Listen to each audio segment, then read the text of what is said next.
¿Qué historia personal tienes que no cuentas porque suena inventada? No yo, pero mi papá vivió una vida salvaje e increíble. Era un vagabundo que recorría el mundo y se unió a la Armada a los 16 años usando la información de su hermano mayor. En los años 60, mi papá estuvo en un accidente de avión, un avión pequeño, y cayó en el desierto cerca de México. No sabían qué hacer, así que se separaron. Dos fueron en una dirección, uno fue en otra, y mi papá fue por su cuenta. Pensaron que así alguno de ellos encontraría ayuda. Mi papá terminó en algún lugar de México y nunca regresó. Simplemente se quedó allí y viajó por toda América Central y del Sur. Después de casi un año, decidió que era hora de volver a casa, pero se quedó sin dinero o no tenía dinero. Así que vendió su reloj por una motocicleta. Usó eso para llegar a México. Luego, intercambió esa motocicleta por un automóvil. Mi papá era mecánico.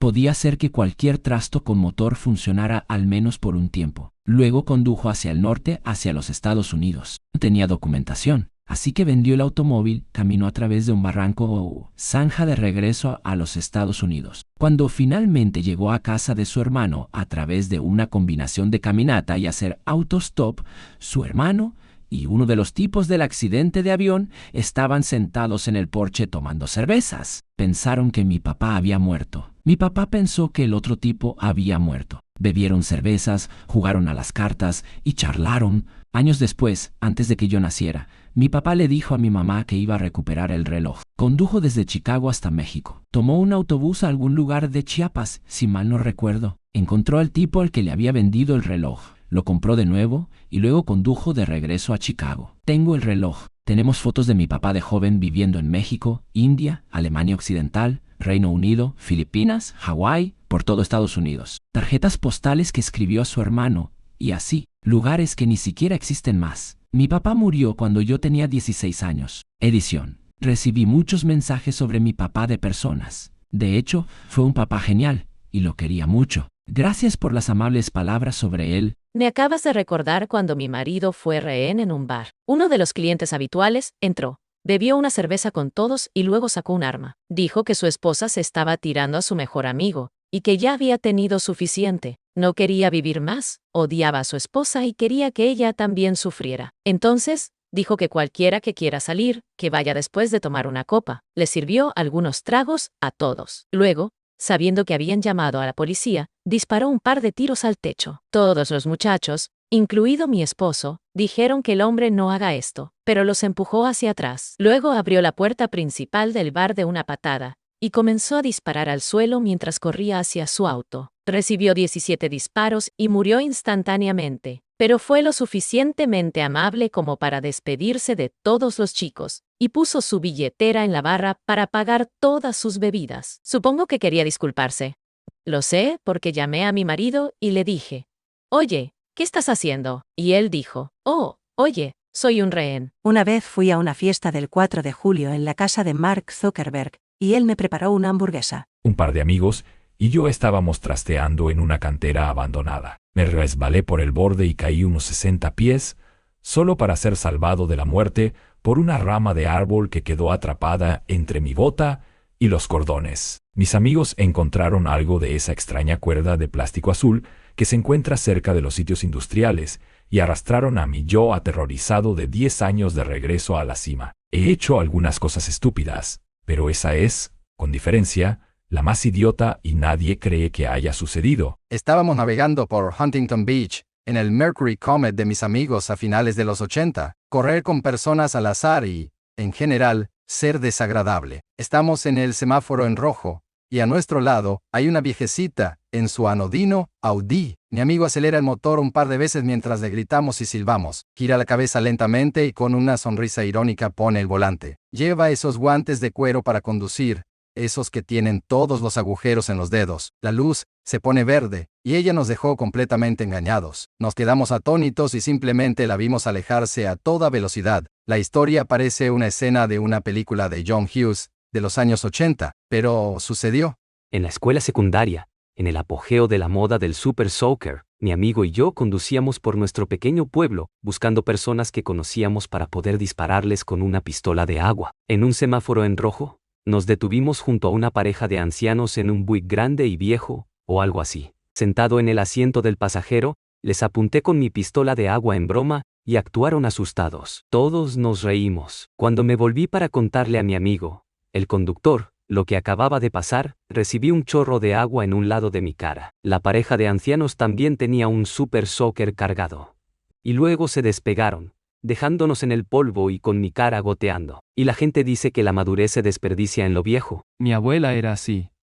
Cuando los niños hablaban de cómo conducían las abuelas, no me creían lo mío. Tenía un Chevelle de los 70, o algún muscle car como ese. Una vez, en un semáforo, estos niños aceleraron sus motores. Yo tenía 7 u 8 años en ese momento, así que no entendí lo que estaba pasando. Entonces la luz se pone verde, y mi abuela dispara. Fue la media milla más increíble de mi vida hasta ese momento. Cuando tenía 30 años, descubrí que mi madre solía correr en pistas de tierra en los años 40, hasta que mi abuelo se enteró y la obligó a dejar de hacerlo. Tenía algunas fotografías antiguas. Nunca hubiera creído que mi típica madre ama de casa de los años 50 fuera tan ruda. La sorprendí con un Ford 39 que le había arreglado unos años después y ella me sacó. Me asusté muchísimo. Mamá falleció hace unos años, pero todavía tengo el auto. No tan emocionante como algunas de estas historias, pero en la universidad estaba caminando por el centro. No era un buen lugar para estar en absoluto. Hubo 4 apuñalamientos y 2 asesinatos allí en mi primer semestre en esa universidad, y yo era una chica de 17 años sola en la ciudad. Y este tipo me llamó desde un callejón. Él me dice, oye, chiquilla, ¿te gustan los dálmatas como en la película?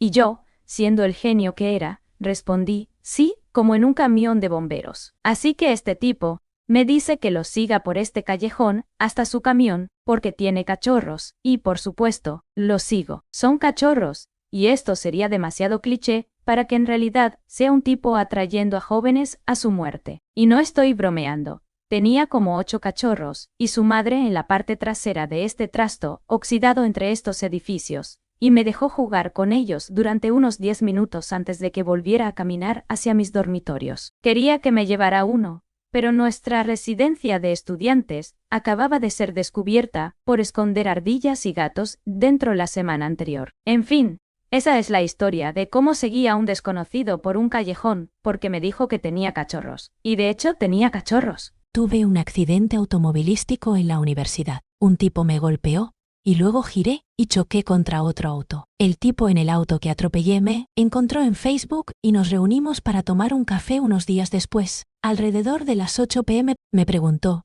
si quería ver los caballos con los que trabajaba para animarme. Entonces me subí a su auto y comenzamos a salir de la ciudad. En medio de la nada, me di cuenta de que no le había dicho a nadie que me encontraría con este tipo y que bien podría estar preparándose para violarme, asesinarme y arrojarme al bosque. Mi teléfono se rompió en el accidente y aún no había conseguido uno nuevo porque estaba esperando el pago del seguro. Pero no lo hizo y pude jugar con los caballos, además de los gatitos y cachorros que vivían en el establo de caballos. Me apuntaron con una pistola en Oakland. Accidentalmente le hice una broma al ladrón. Se rió tanto que nos dejó ir. ¿Cuál fue el chiste?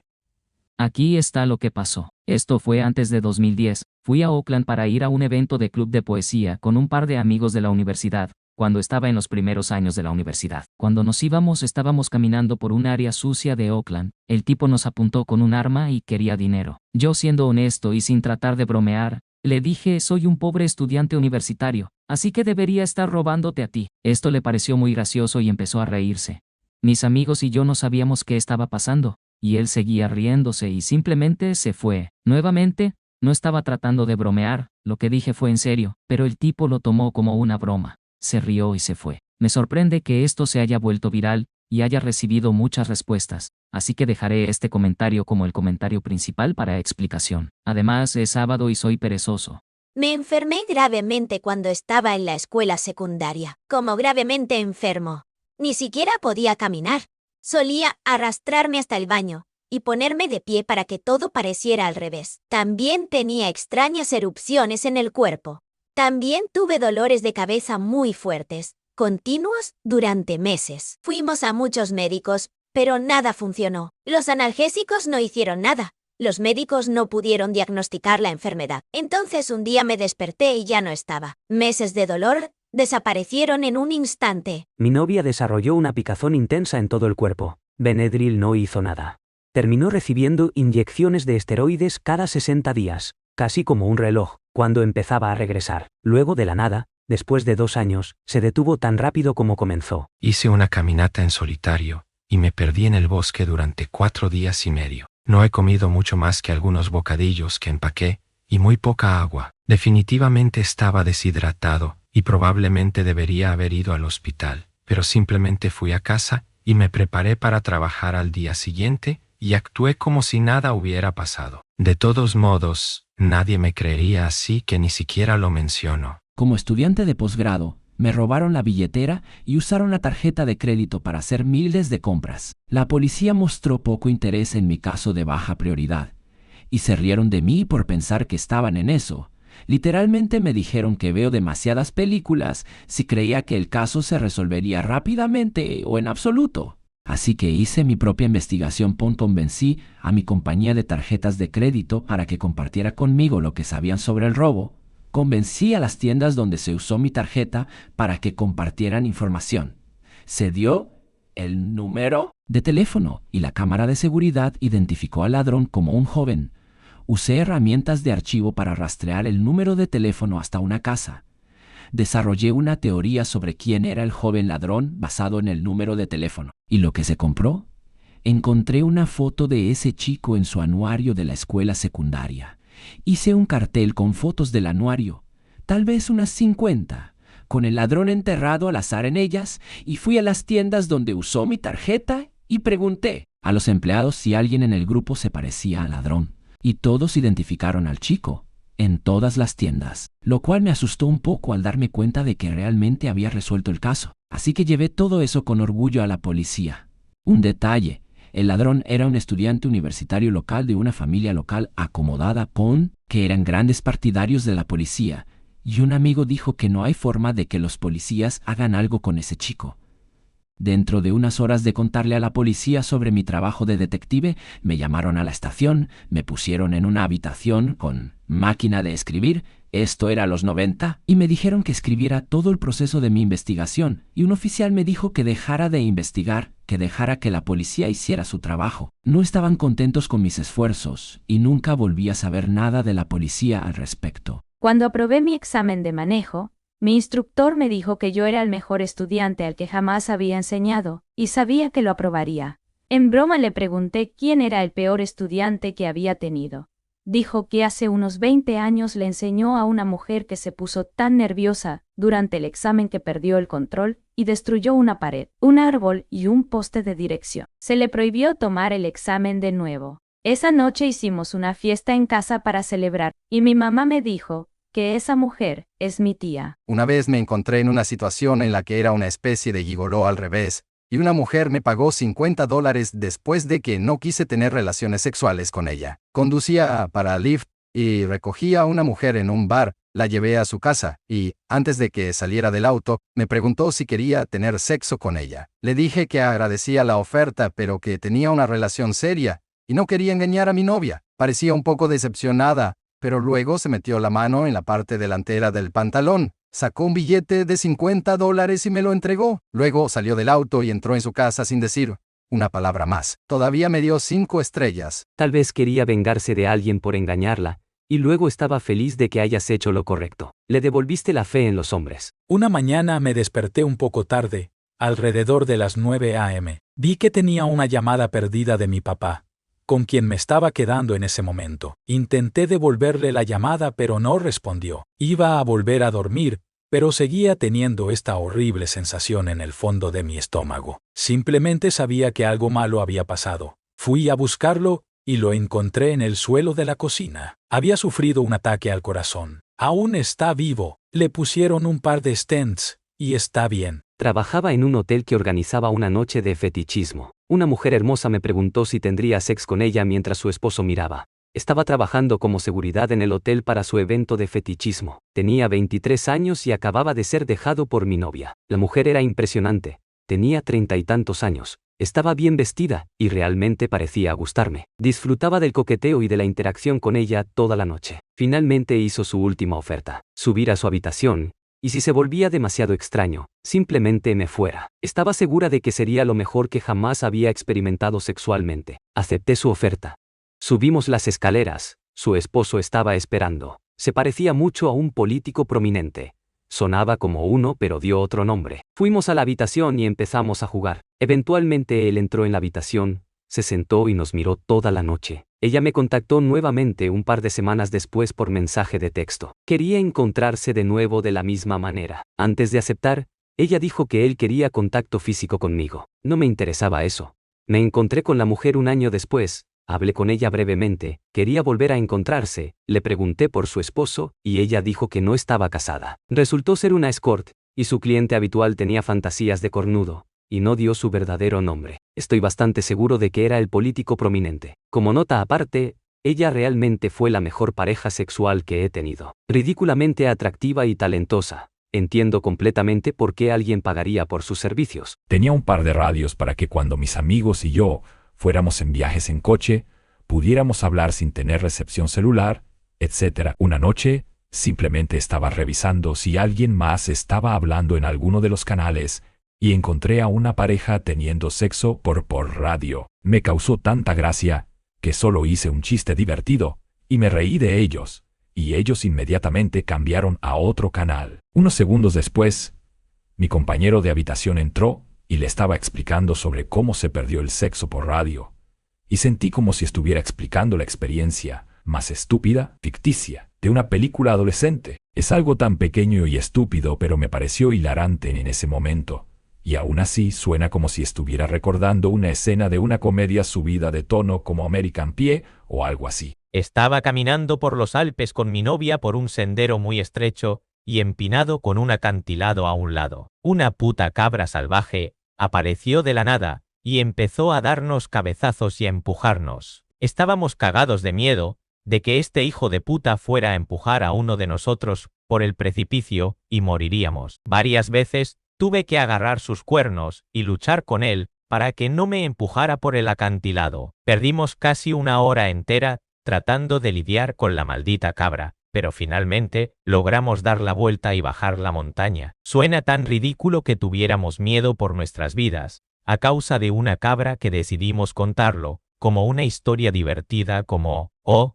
y vimos esta linda cabra jaja, y seguir adelante. Cuando era adolescente, fui de campamento en la combi de mi madre con ella, un amigo de la familia y 2 de mis hermanos. Estábamos en la montaña, alojados en una cabaña de vigilancia contra incendios con una torre, y desde allí arriba, veía incendios. Pusimos la radio en funcionamiento, y resultó que de repente se habían producido incendios forestales a nuestro alrededor. Solo había un camino que conducía hacia abajo, y, a mitad de camino, la combi se apagó. Lo intentamos todo, y no pudimos hacer que nada volviera a empezar. En ese momento ya podíamos oler los incendios y ver el humo. Se estaba poniendo malo. En ese momento, otro coche, el primero que veíamos en un par de días, apareció chirriando en la curva, y se detuvo. Se bajó una pareja. Estaban enloquecidos porque se habían quedado sin gasolina. Bien, teníamos gasolina, en un par de bidones, y el tipo resultó ser un mecánico de Volkswagen. No es broma. Puso en marcha nuestra combi, le dimos combustible y todos salimos de allí en un convoy. Recién salí a tiempo. Toda esa región estaba quemada. Historia verdadera. Estaba en la universidad y estaba en un bar bebiendo con mis amigos. Fui a tomar algo a un bar pero estaba lleno así, que tuve que buscar un lugar, y terminé lejos de mis amigos. Ya estaba un poco borracho así que comencé a charlar con el chico que estaba a mi lado mientras esperaba que me atendieran. Él era un poco mayor que yo, pero no tan viejo, así que solo tuve una conversación amistosa. De todos modos, termina preguntándome si puedo conseguirle unas pastillas. Dijo que tenía problemas de espalda, y quería analgésicos. Estaba borracho, así que dije, sí, claro, conozco a un chico. Veré si puede conseguirte un poco y fui al baño para enviarle un mensaje de texto. Pero cuando estaba en el baño cambié de opinión, lo pensé más, y decidí que no iba a ayudarlo. Estaba pensando en cómo los opioides han jodido a algunos de mis amigos. Así que no iba a ser parte de eso. Volví con el chico que todavía estaba esperando y le dije, ¿sabes qué? A la mierda eso, las pastillas son malas, y conducirán a cosas malas. Tengo muchos amigos a quienes se les ha jodido la vida por eso, y no voy a ayudarte. Buena suerte. Fui a girar para irme, pero antes de que pudiera, sacó su billetera, mostró una placa, y luego dijo, buena decisión. Me sentí conmocionado y aliviado, y todas las emociones al mismo tiempo. Estaba tan feliz que no delaté a mi amigo ni nada más. Me alegré mucho. De todos modos, luego me pidió que no le dijera nada a nadie. Y dijo que normalmente nunca revela que está encubierto, pero que podía decir que en mi corazón había tenido algunos amigos que se habían jodido, y quería hacerme saber que no iba a seguir ese camino. Se lo conté a mis amigos más tarde, pero nadie me creyó nunca. Todavía puedo ver la placa en mi cabeza ahora mismo. Tenía pequeños puntos en los extremos de la estrella. Maté a mi mamá, no en el sentido literal. Era mi tercer año de secundaria. Mi asistencia fue una mierda. Me iba todo el tiempo y las notas bajaban. Me llamaron a la oficina de asistencia para discutir esto y prepararme para llamar a mis padres para contárselos. Fue entonces cuando me salí de esto con mentiras. Empecé las obras de agua y le dije que mi mamá había fallecido recientemente, y le rogué que no llamara a mi papá, ya que ahora tenía 2 trabajos para mantener la casa. Ese año no me fue bien en la escuela, pero me fue bien en una clase teatro. Actuación. Nunca más me molestó por la asistencia. Mi plan se frustró cuando la señora de asistencia estaba comprando en Walmart. Y allí estaba mi madre resucitada en el pasillo. Y vaya, la señora de asistencia tenía una historia para mi mamá. Para entonces yo tenía 22 años y no iba a la escuela.